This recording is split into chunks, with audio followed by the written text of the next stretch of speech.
Four, three, two.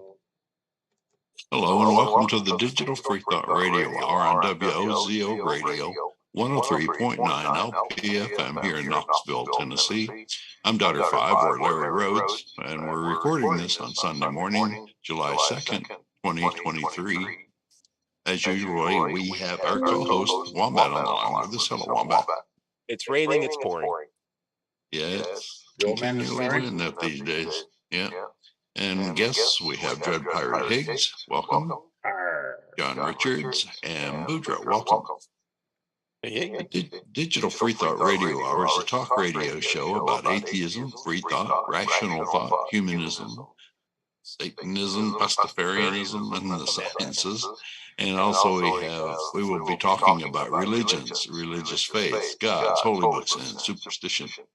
And if you get the feeling that you're the only non-believer in your town, well, you're just not. I'll bet on it. In Knoxville, here in the middle of the Bible Belt, we have a group of over 1,000 of us, or a lot of us around.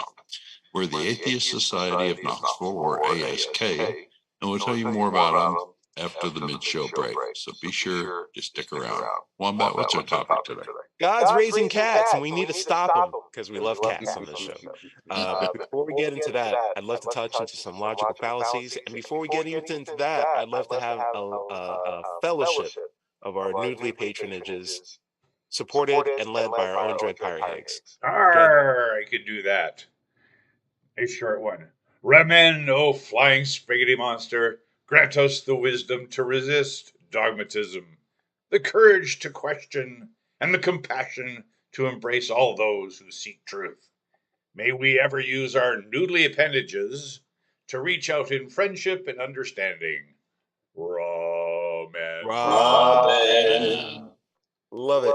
What the fun thing about Dread is sometimes he logs into my Zoom call to do his like sermons or whatever, and I'll get a little notification at work and I'll buzz in just to see like what's going on, like who dialed into my show, and then it's just like a really, really nice passive little uplifting sermon. I'm like, this is cool. This is cool. This is good use of corporate resources. Keep doing it, Dread. You're all right. Dread, I wanted to do a quasi-double introduction roundtable on a topic on logical fallacies. Do you have a logical fallacy that you like to bring up? Yeah, actually, I've uncovered one, and because it's timely, because in British Columbia we have a lot of unsettled treaties with Indigenous peoples. There's a lot of different tribes here in British Columbia, and unfortunately, there's an appeal, which is kind of like the naturalistic fallacy, where nature is, everything in nature is good and all things science are bad.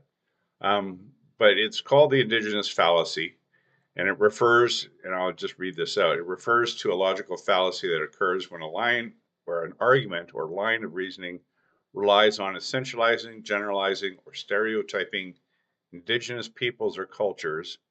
It involves making unsupported, unjustified assumptions about the beliefs, values, behaviors, or characteristics of Indigenous communities or individuals based solely on their Indigenous identity.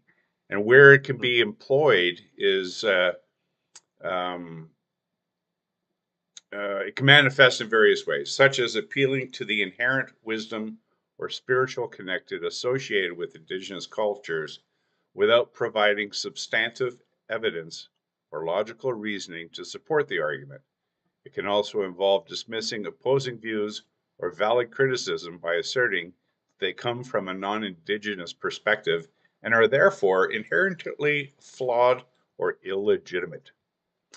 Dread, that's a very bold thing to say on this show, that old people are wrong, because I think we'd get voted off the island. Yes, that's right. Yeah, we're not pulling our weight, I guess.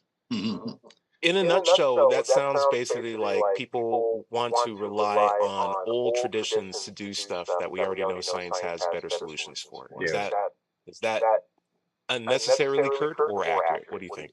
I think it's pretty accurate. I mean, they employ it a lot when you certainly environmental activists do, when you talk about putting a pipeline through or the Site C dam or whatever. It's not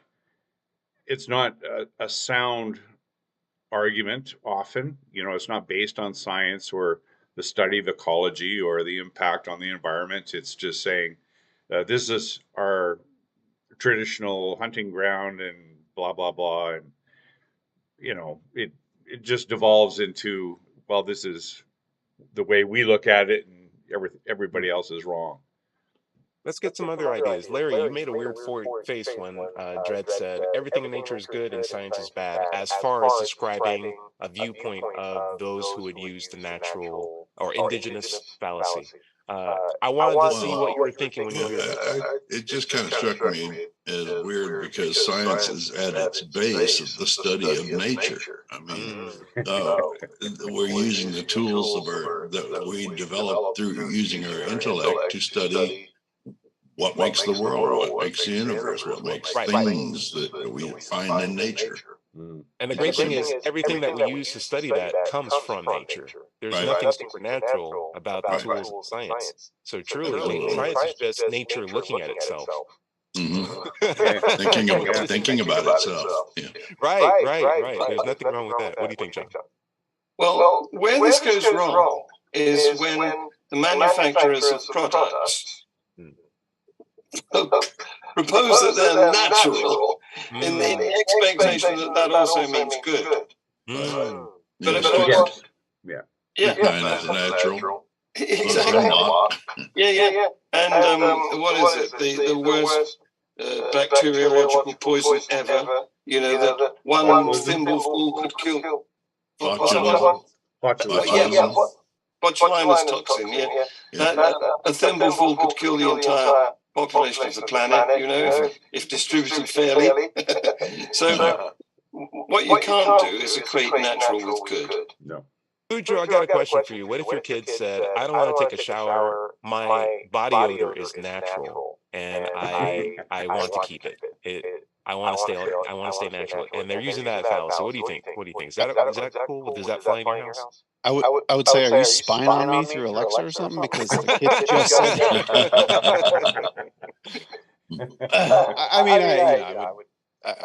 I would try to appeal to logic and say, your friends are gonna, think you're stinky, and the cute girls you're talking to may not. Social pressure. I love it. You have the right mechanics in your head. You have the right deck of cards to play. The thing is, we've had that problem. We've had doctors say, hey, we've had doctors in the past say, I don't need to wash my hands. I'm just giving birth. There's no such thing as germs, right? You believe in germ theory? What are you, some sort of sanitization specialist? Come on. We're all men here. We're not dying from some stuff. Is it Florence? And I found Florence actually Nightingale. Florence Nightingale. Yeah. Well, Go ahead. and there was a big problem here in BC. I'm sure it was around the world, where healthcare practitioners, nurses, and stuff like that, who did not believe in the vaccination, felt that they were unfairly punished for not getting vaccinations and expecting to be working with patients in a hospital. Talk about crazy. Fallacy. Yeah. And the sad thing is, it extends even to today, because we've had that whole vaccination issue in around the world, but mostly in the U.S. I won't give that baggage to the British. To the British or Canadian. Hey, count the Canadians in. Count the Canadians in, because yesterday was Canada Day, and we had a pretty big flush of people in their big pickup trucks with F. Trudeau, which is our prime minister, and stop the mandate and freedom and blah blah blah. So yeah, Canadians can be pretty messed up in their own. I'm sorry, that's trickling up. That has to be trickling up. We need to protect Canada. You guys are our last bastion in case the Republicans take office again. So build a wall. Don't tell him that just yet, John. John, love to get your idea on the indigenous fallacy. As a representative of a former world global empire. What is your take on the idea of, we got to listen to indigenous people? They have some points. Well, definitely. We went about the world doing good. I mean, if it wasn't for us most of the continent of Africa wouldn't have the Bible. We gave that to them. It's very true. They made a lot of houses out of it, so it's absolutely boring. That and tea, It's... Yeah. All right, guys. I had some. I hope everyone's doing well. I had a weird dream, and I'm bringing this up because I was only awake. I was only asleep about 10 minutes ago, and I thought, what a great topic to bring this up. Early this morning, I woke up with a really great experience. I had my cat on my chest, and he's just sleeping, purring, snoring, or whatever he does, having a good time. And I'm like, what a great bond that we've got. And I automatically made me think, oh, what if I was God? And I was wondering, it's just the natural extension of this. Like, what if I was God and my role was to protect care of cats? Like, aren't I doing so much of a better job already compared to like God protecting humans? And I thought, that's not fair. My Christian guy says that's not fair because God and human mortal are vastly separated compared to human mortal and their pet cat. And I'm like, well, if that's the case, why isn't there a better relationship or a better bond or an actual connection between us rather than this book and this idea of a God that I got to reach out to? Shouldn't that be improved if the power difference is improved? Shouldn't it be like we're sitting with God or we have this more direct relationship with God? I didn't want to get into that too much, but I did want to make the analogies of like taking care of pets if I was God and taking the same context that was given to me from the Bible and just changing around some nouns and seeing if that makes sense. Before we go into that, John, I saw you raise your hand. What's up? Yeah, well, I've seen your cat. It's black, isn't it? Yes. You know what that means. It's like me. I'm also black. No, he's like the devil. He's going to age very well and be very good at almost any athletic activity. The other thing about cats is you think the cat is your pet, that you own it. Right. The other way around. Right. Cats are not pets. Cats have staff. It's the boss. Yeah. We're the best roommates. My food is its food. All that stuff. So you want to look at it the other way around. It's God. Are you meeting up to its worship enough? Humans aren't that different too. There's a lot of humans who would say like, "That's my God." They won't say, "It's God." You've never heard that. You never hear a Christian say that. You'll always hear, "Hey, that's my God, and my God's an awesome God." It's like, you're its follower, and you are trying to be a very obedient follower. That song doesn't exist. Larry, what do you think? Oh, I was just thinking that. You take your responsibility of taking care of the cat very seriously. You take it to the vet. You preemptively take it to the vet, not just when it's hurt. Exactly. You make sure that you don't intentionally hurt it, and all of these things. But if you read the Bible and you're talking about God, as a pet owner and we're His pets, it says many times that He flatly gave us diseases. Right. And killed us for the tiniest of things. He killed everybody in the world. He's not much of a pet owner if you think of it in those terms. Right. And follows that up by saying, I love you and you have to worship me. And here's some diseases. We have an association for that over here in the UK. It's called the Royal Society for Prevention of Cruelty to Animals. I reckon we have that here. Yeah, SPCA. What about a Royal Society for the Prevention of Harm to God's Followers? There should probably be like a board member for that. That'd be great. Buju, I'd love to get your opinion on this. As a pet owner, how is God doing?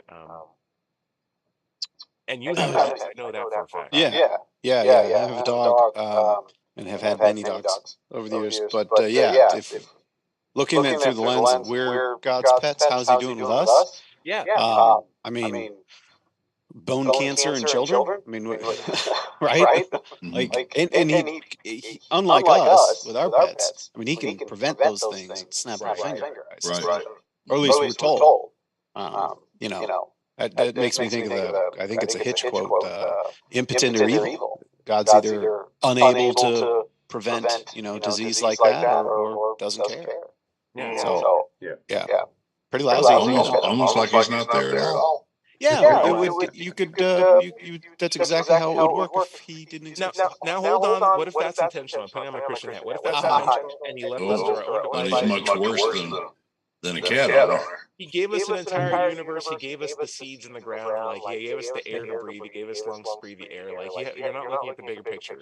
The way I think of it is like, think of, going back to the cat analogy, think of it as like a big room that I threw a bunch of cats in and a bunch of canned food for cats and a can opener, and I shut the door for 14 billion years. And I said, all right, they're going to be okay. I gave him all that stuff. I gave him the room. I gave him a can opener. I didn't have to give him a can opener. I gave him a can opener. Okay? Like, think about that. That's Some of that's them will love. die. That's Some of them will die. some cat and something, but they'll figure it out. And if I do that enough times, one of the times I open up the room, 14 billion years later, there's going to be a beautiful cat society. And I'm going to be like, I did that. I am so cool. Look at what I made. All those cats owe their lives and existence to me. I demand to be worshipped. And if they don't, I will start burning them for eternity. Don't you know that's the premise of Cat in Red Dwarf, the television series Red Dwarf?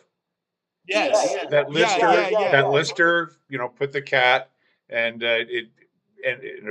eventually over millions of years, it became a cat human, and it was a pregnant cat that eventually came up with that's right. An evolved human-shaped cat person. And he was super cool. Lister and the cat got so along, it was great. One of the best friendships on TV. It's really, really great. For sure. Way more cool than my actual cat, but like also very cat-like in his demeanor at the same time too. It was great. Great suits also. Where'd he get them? I don't know. But the idea of like, should I, as a pet owner who locked my pets in a room for an inordinate amount of time with some food, and opened it up and found out they had a whole society, and I should be, oh, great. Hey, you guys are awesome. By the way, now I'm going back to the creation story. I threw in some poison cat food at the same time too, and I had like a secret agent cat go and say, you should eat this poison cat food. And if they eat the poison cat food, then I get to be angry at them, and I get to punish them because they sinned against me. Isn't that great? Isn't that like this awesome plan? Like they had, I should make it as easily as possible to eat that canned poison food, and they do. Stick it right there in the middle of the room. Right. It all falls together. I think this all makes sense. The idea is, why am I pulling this up? If when you are exposed to a certain narrative, regardless of how extreme or untrue it is, let's be fair, you turn to accept the untruth of it because it's marketing, it's propaganda, it's how our brains work. If we see a pattern enough times, we begin to rely on it, regardless of whether it's true or not. Because we like consistency more than accuracy. It's one of the faults of human thinking. And when we are exposed to a narrative over and over again, we don't judge it as harshly because we just accept that it's true.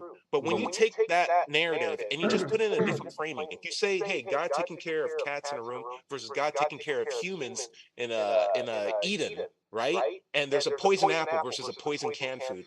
You immediately know, why would you give poison? Why would you set these people up for failure? Why would you put a trap door in paradise? Why would you put a secret agent cat who can communicate with the other cats and say, eat this poison food if you don't want them to eat the poison food? Why would you punish them for something that you were clearly planning to do from the beginning and blame them for it? None of that makes sense. Like, true, because that's the exact same context of what we have in the Bible. It's one of those situations we just don't really, or I think as atheists, we connect the dots. We can be so aware of that, but it's frustrating when you've already indoctrinated yourself with the narrative, not giving yourself any critical. And other people won't see it, just simply won't see it. Yeah, right. And actually, part of that is like what they call the outsider test of faith, right? Is that you're looking, you actually turn your view on your own beliefs in order to have an objective perspective. Yes. To evaluate them objectively instead of being comfortably ensconced in them and saying, well, you're crazy, I'm not, clearly. You're crazy, I'm not. Right. Like learn to give and take advice. That's the two important things, not just one or the other. Boudreaux, what do you think? It made me think, and I don't know if you guys have this feeling as atheists, but there's like a feeling of clarity that I have in thinking of any of these, we've had countless conversations like this, pointing out odd things in the Bible, strange things, with religion, accidents of birth, and all the rest of it. It seems so obvious to me looking at from the outside, and it feels like my mind's just super clear. And that's one of the things about being an atheist and finally admitting it, at a young age, just kind of like, just yes. you felt just like, okay, now I don't have to do all these gymnastics in my head to make these things make sense. Yeah. Well, I agree. I agree with Pedro because I've never been indoctrinated with any religion. So I've always looked at these things from a dispassionate point of view. And it seems to me that the stories in the Bible are self-evidently stories. They are constructed like you would if you were writing a syndicate series in Hollywood or for Netflix. Or nursery rhymes. Yeah. What you want is events. Every so often you've got to have another event, And so it would be very boring if everything went right. You've got to have the poison apple. You've got to have the flood, Otherwise, who's going to be interested? Yeah. The flood's an interesting one. Yeah, but all that takes place in the first book. What's left? Just putting forward a bunch of rules. Yeah. Right. No, does anybody read beyond Genesis? I don't know. I've read the Bible twice, but it's not a fun read. Like it's like an action movie where all the action happens at the very beginning. It's like it's a Tarantino movie in reverse. All the action's at the beginning, and then the rest is just people talking, and you're like, what is going on here? There's no build up. It starts with the climax, and then you're just like, and the horrible thing about it is that there's no plot development. There's no character arc. There's Jesus, like Jesus, for instance, is the most boring character you could ever conceive of because he doesn't grow, he doesn't change. He's just like almost like Luke Skywalker. Guy there is. Throw that out too. At least the new trilogy gave him kind of an arc. I'd appreciate that. Yeah, well, at least Luke Skywalker had some sort of romantic interest, didn't he? Yeah. Oh no, his sister. Yeah. That's fair. Oh geez, guys, such a great number of topics. The idea of the flood is an interesting story or an interesting parallel because if we were to take it out of its context, if I go back to my room of cats and I open it up and there's a cat society and they don't know who I am because they haven't seen me in billions of years. The generations that they've heard stories of you. Maybe they have their own stories. It's all conflicting. I gave them well, they change over 14 billion years. Yeah. And so I say, okay, if they don't want to worship me, instead of me just going to all of them and showing them that I exist, I'm just going to go to my favorite cat family and be like, you need to build a giant, what's the equivalent for a cat house, a big climbing tree. Build a big climbing tree because I'm going to flood this entire room with water and drown all the other cats. And that cat is like, oh, please don't do that. I'm like, oh, no, I got a plan. Get you and your family and get them on here, but also get like one of every other kind of like non-cat animal that seems to evolve here. Put them on this climbing tree because I'm going to drown everybody. It's like, but there are baby cats, there are kids. It's like, I don't care about them. It's just you. Just get them on the cat tree. You'll be all right. And he does that and kills all the other cats. And I'm like, and I'm so happy that I did this. I'm going to give you guys like a nice rainbow colored tinsel. I'm going to hang it up on the wall. That's for you guys. Good job. I killed all the cats except for like this one family and one of every other animal. And here's your reward. Here's a little rainbow tinsel. That's a great story, guys. It definitely is, yeah. Well, of course, if you were the god of some cats, those who followed you would obviously have to think that you are perfect. Oh, that's great.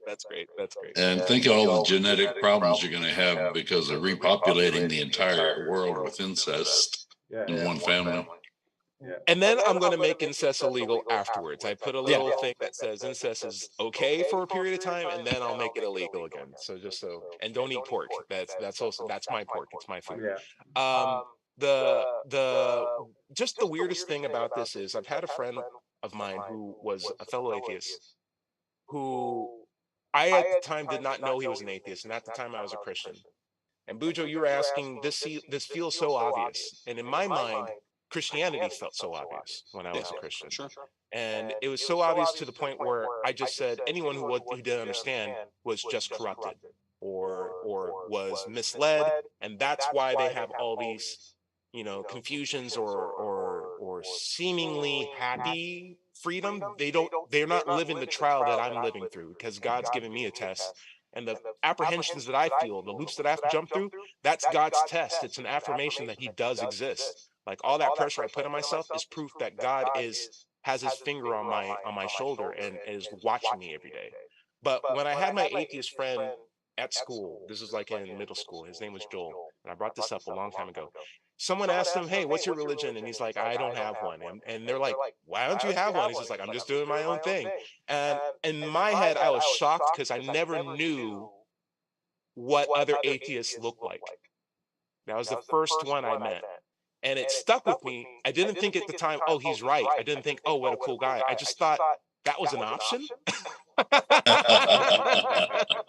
I didn't even know that you could do that. I was just like, huh, that's so weird. And so from middle school to high school to college, I met more atheists. And finally, when I was taking my ethics classes, I would decide to look at the Bible more critically. And it was just this walkthrough of understanding, okay, I'm not with this religion anymore, but I don't want to call myself the A word. But I have so many good examples of A words that I know. Like, and I went online and I saw some YouTube videos and realized, after getting like a Atheist for Dummies book, that I fall into this category whether I wanted to or not. And it was just an issue of learning that Accepting it. yeah, the issues that I had with this term was given to me by the people who were religious. Yes, Right. yes, Nothing would return Right. itself. Yeah, well, when you're very young in America, a lot of places you're raised not to be exposed to the full menu of options that's available to you. Yeah. Right. You're in your bubble. Yeah. You know, Mhm. there's an interesting parallel, if I may quickly share it. You know, Christians, of course, have framed the whole abortion issue into pro-life and pro-choice. And Right. That's a false I had dichotomy. suggested that in order to change that, we just changed the framing of it to say pro-autonomy and pro-ideology. And that would take it out of the Christian hands and put it in the hands of secularists who actually look at it, if they're looking at it from that perspective, in a much more realistic way, because those are the issues at hand, is whether or not Let's people talk- have autonomy or whether they're making choices based on ideology. Let's touch on that when we get back, because I think it actually falls into the indigenous fallacy. And we Cool. can, Sure. Larry, what do you think? Yeah. This is the Digital Freethought Radio Hour on WOZO Radio, 103.9 LPFM here in Knoxville, Tennessee. We'll be right back after this short break. We are paused. Anyone need to take a break? I need to get some tea. It's just right over Get some here. tea. Yeah, I'll get some water. What a joke. So this, I was given this this sticker for my helmet. That's For your Trump helmet? hugging Oh, okay. Trump hugging the Oh. flag. Okay. But I did send you a picture of myself in my my outfit with my helmet and the flying Looking for it. spaghetti monster on it. You Is saw it in that? the messenger group, or did you send Yeah, it to me in the personally? messenger group. I yes. see it. I saw the tattoo on your forehead. I saw the removable tattoo. on Oh, your that's forehead. what I did for my sermon there on Friday. Yeah. I'm quite enjoying doing that. Yeah. I do it No now. issue I for do it every Friday, and find some good topic to sermonate on. Let me ask you this question: how are you recording it? Are you recording it off OBS, independent of Zoom? No, I Or are just you put it. streaming I it just off go of on yourself? Zoom, and then it.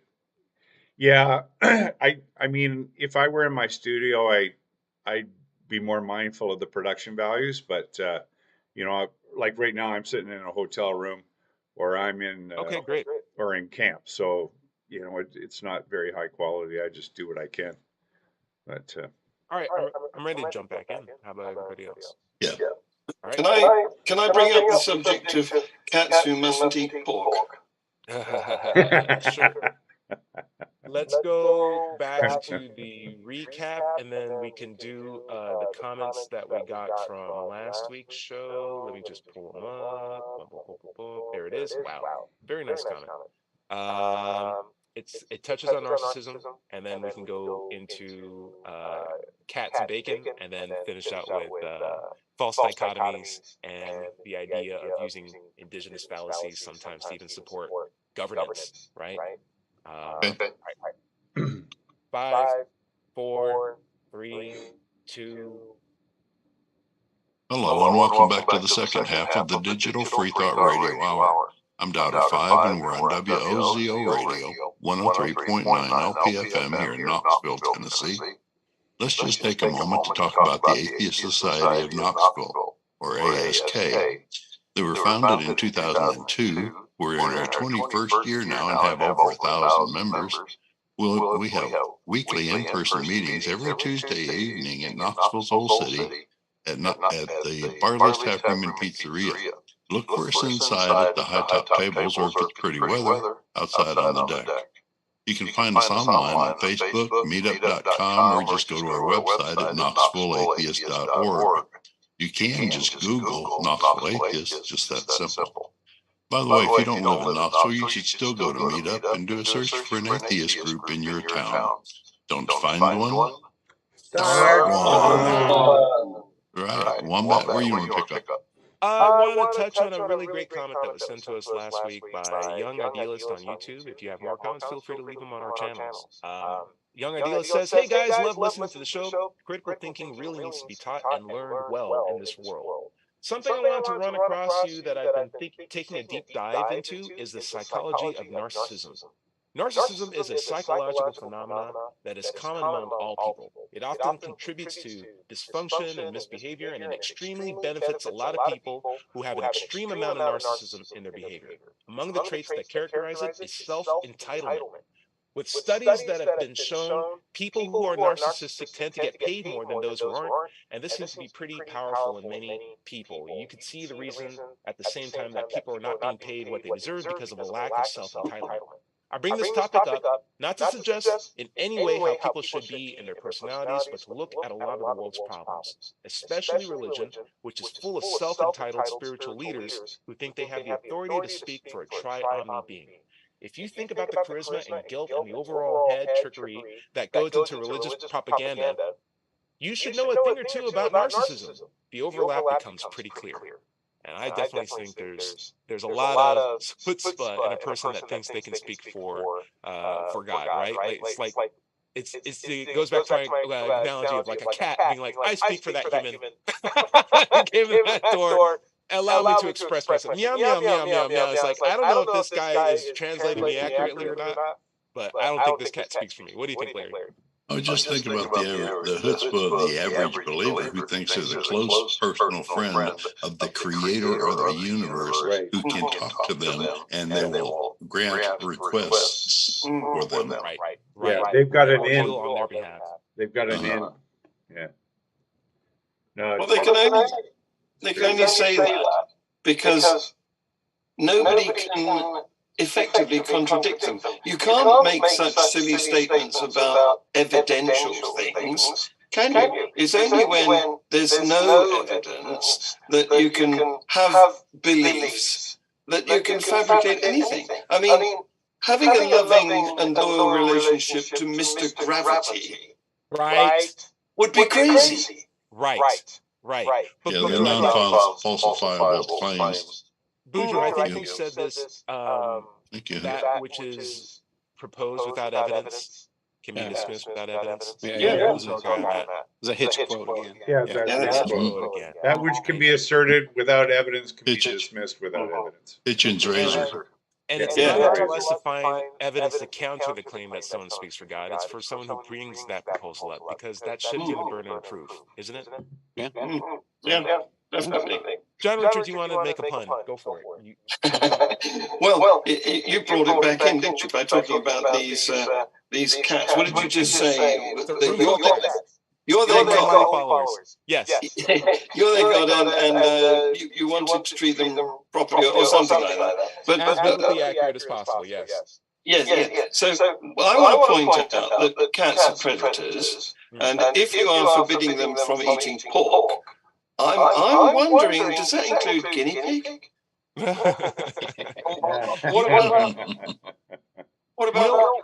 What about hamster? Oh, he's got more. He's got more. Should we wait? Let's wait. No. That's All right, it. okay. Perfect. Got it. The idea is we have a body. We can look at our biology. We can understand from other animals in nature what they're capable of and what we're capable of. Yet some of the things that we have and enjoy are sinful by nature. And I always thought, the idea is like we have teeth, we can eat meat, but there are some religions that say you can't eat meat, right? We have, and to be as family friendly on YouTube as possible, we have a peg and a hole that are sinful to put together, but the hole is perfectly shaped for the peg. So like if it was supposed to be illegal, just make the peg or the hole different. Just make the hole like a little smaller.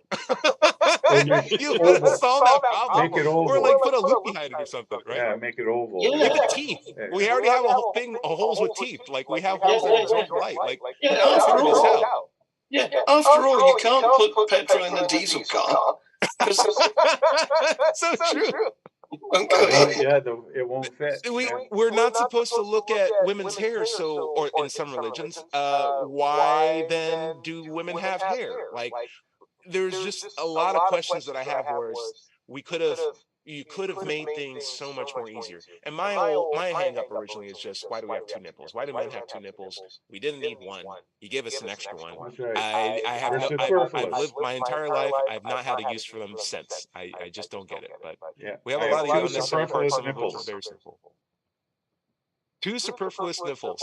And body parts that you're not supposed to touch, but feel really good when you do. I don't know. It's very bizarre. Larry, what do you think? And appendixes, which can kill you. It has no purpose. Not only that, but teeth in your head that can completely misalign all the other teeth in your head and cause you great pain.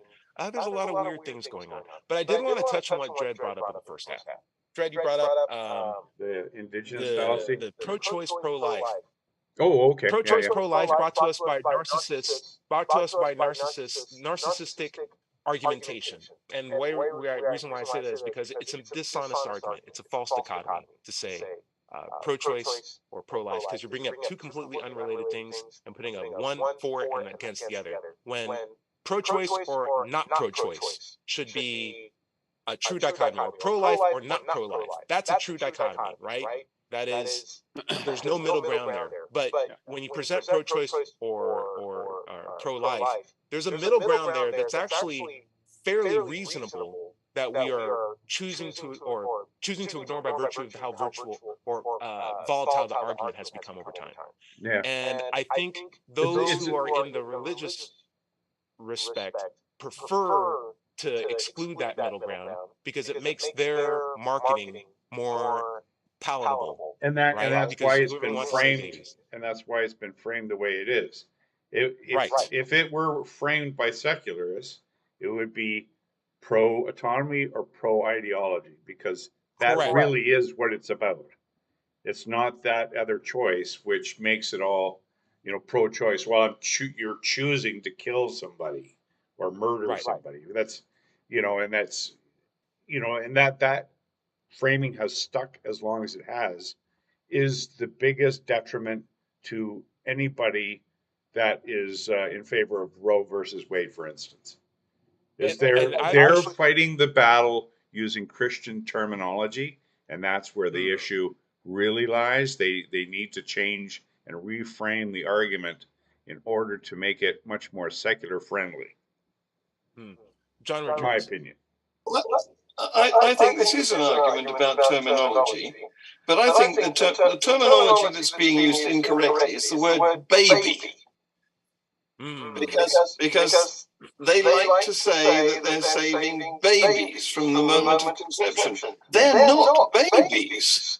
They're either embryos in the first couple of weeks, maybe 7 weeks, or fetuses right up until birth. But it's only after they're born that they're babies. That's why we have the expression babes in arms. You've got it. It's in your arms. And out of all of the conceptions, something like 4 out of 6 never make it through gestation. Right. So it's a foolish mistake to describe them as having an existence independent of their mother. Right. So what do atheists eat? Do they eat fetuses, embryos, or babies? Babies are all delicious. We know Well, even in the Bible, it says that life begins with the first breath. Oh, yeah. Well, the breath of life, right? The breath of life that Yahweh breathed into that lump of clay, right? Yeah. I always fall back on the logical absolutes as just a way for me to like know if things are trying to present themselves to me in a misleading manner. And if you were to say the autonomy argument, it could be as easily pro-autonomy or anti-autonomy. And that's much more clear to me because there's no middle ground there. And it's just in the subject of women's autonomy. Are you for it or are you against it? Yeah. Like that is, you can't be halfway on The this. law Like, of the- I'm for women's autonomy. That's right. The law of the excluded middle, right? Right. Exactly. Just like make your variables very clear and then just set it up as for or not for, or this or not this. And we can work it out. But when you bring up two different agents, potentially there's a middle ground that we can work towards. There might be a way where we can respect people's ideology, but not in the disservice of the autonomy of other people. Right? Like that is a ground that we need to walk on. In my mind, it's the autonomy that we should prioritize, not the ideology of those who want to govern over the bodies of other people, because that's not fair. Boudreaux, hate to throw you under the hot seat on this one, but we're gonna give you a quick quiz. I didn't study. Okay, the idea of narcissistic thinking governing our lives. Do you have an example that you'd like to present to the board here on how religious narcissism actually affects and impacts your life directly? Because one of the comments that we do get on the channel is, you guys always talk about generalities. You guys are always complaining about things going on around the world, John Richards, or things that never actually happened to you. You're such crybabies. Tell me something that actually happened to you. Boudreaux, do you have, as a family man, as the neighborhood's friendly atheist, do you have an example of religious narcissism actually affecting and impacting you specifically? Oh, do I? I bet I do. If I dig. I do feel like this is pretty minor, just to kind of get maybe the thoughts going. And I'm pretty sure somebody tried to pry off my glued on flying spaghetti monster decal on my car and broke one of its appendages. No. Yeah. I don't have proof of that. It's just it's on my car and it's missing one of the pieces. And I'm pretty sure someone tried to pry it off. That's some self-entitlement right there. What do you think, Larry?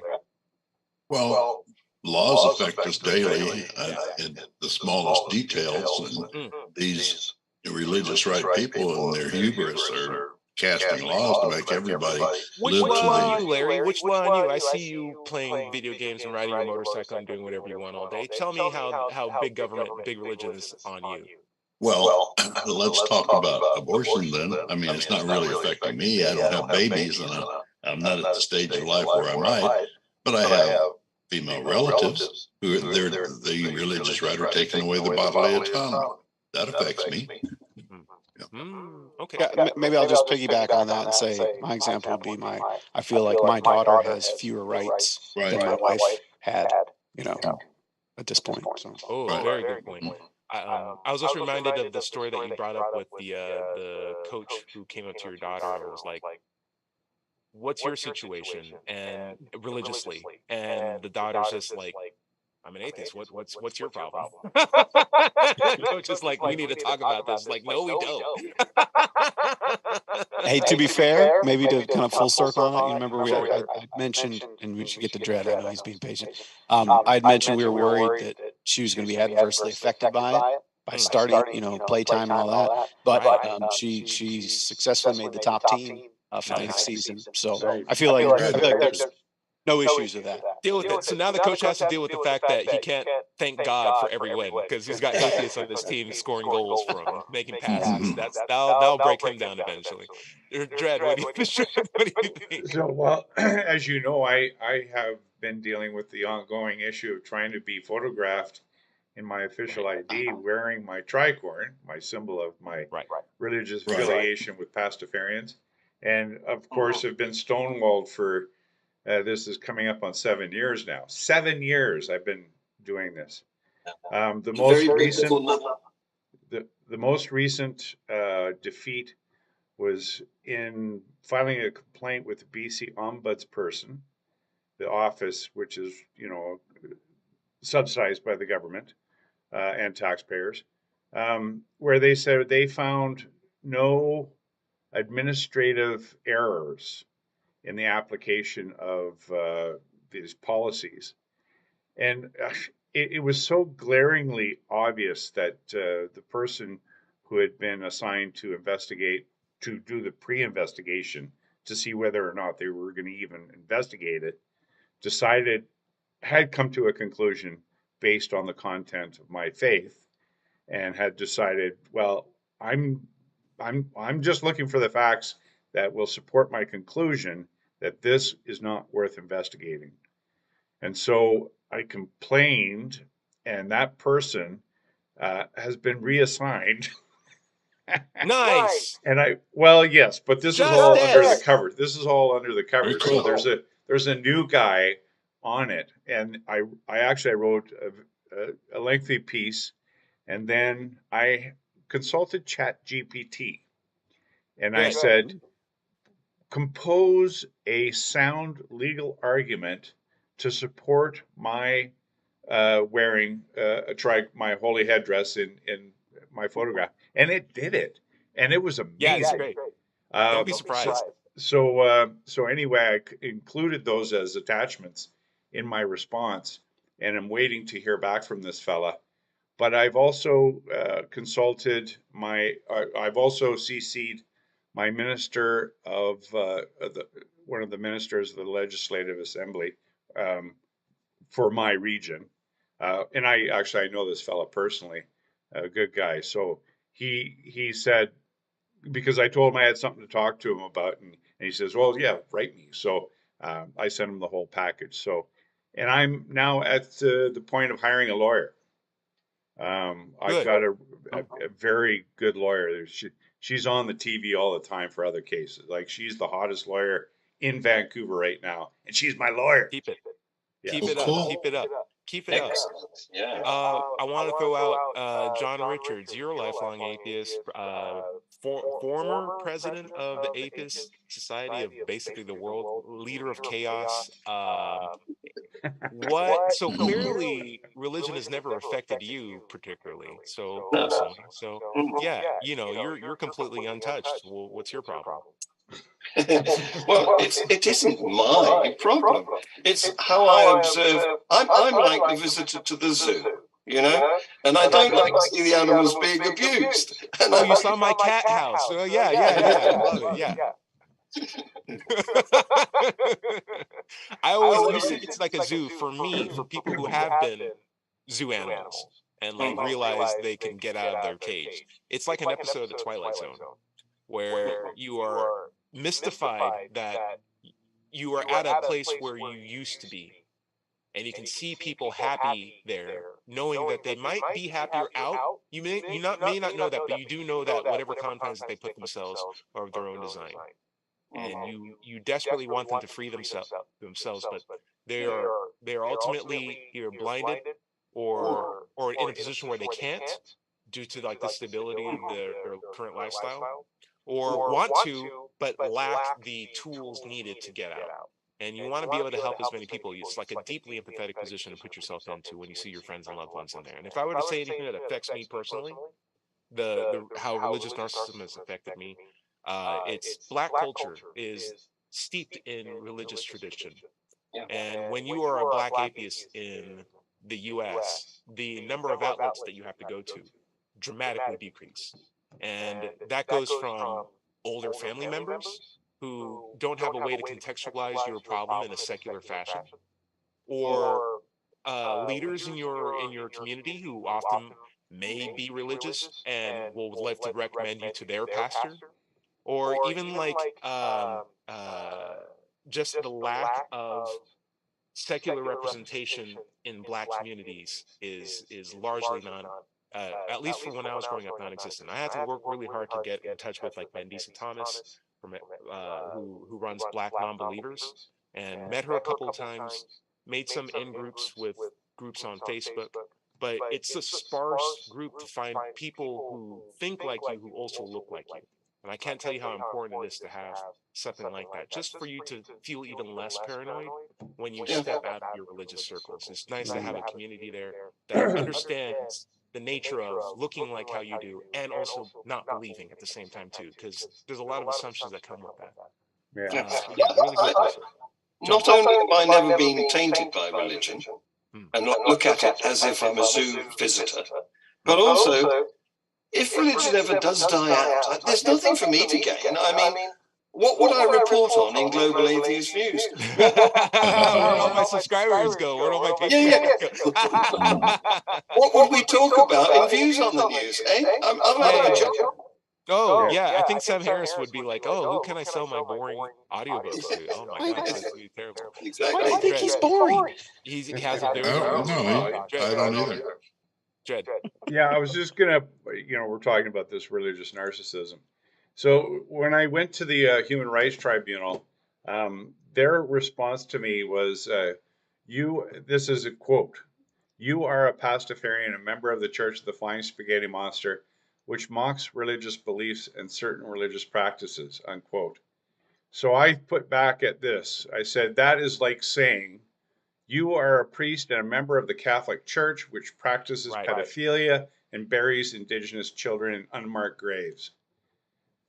So I threw that right back in their face. On top of that, any religion is mocking any other religion by virtue of the fact that they're saying we are they're mutually exclusive, right? Of course.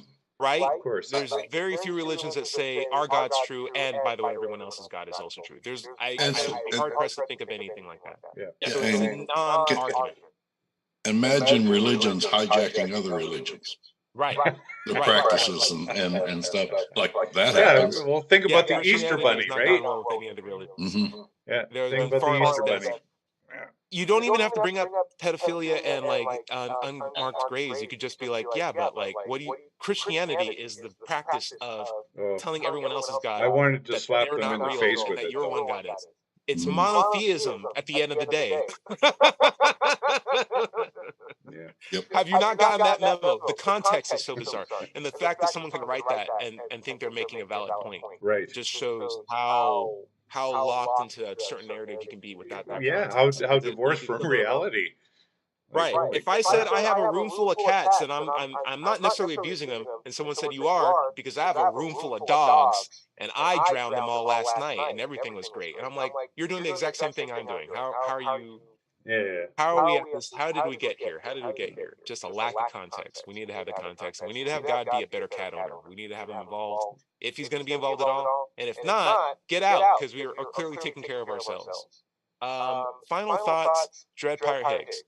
Well, I like I said, I'm doing regular sermons for the Pastafarians, and of course I record this stuff live, so you can come check out my YouTube channel, Mind Pirate. I've been getting quite a few subscriptions, so people, I guess, are liking the content. So, yeah, come check it out. Very cool. You can find my stuff at Let's Chat on YouTube. Just search Let's Chat. You'll see me at the top, and that's also my YouTube name now too. So at Let's Chat. And I'm also happy to say, hey, my commercial came out for my company. Very good. Yeah, it was top notch. Thank you. We had some really good social work that we've done at our school. I made it a point to not just be a really cool person at our lab, but go out to schools and play disc golf and celebrate engineering. These are all exercises in understanding nature. Science, engineering, and enjoying the outdoors, in my head, are three components of the same thing, which is enjoying nature and coming to better terms with it and understanding it at the same time too. You can do all those, and they're not in opposition to each other. You can love the world that you're in and try to understand it. And what science and engineering is like the application and the process of understanding it in the most accurate way possible. I find it to be the best tool that we have to understand nature, and it's a part of nature too. So don't let people believe that don't let people persuade you that it's a foreign thing that we have to be suspicious of. It's something we should celebrate. It's something we made ourselves and got us here. John Richards, final points.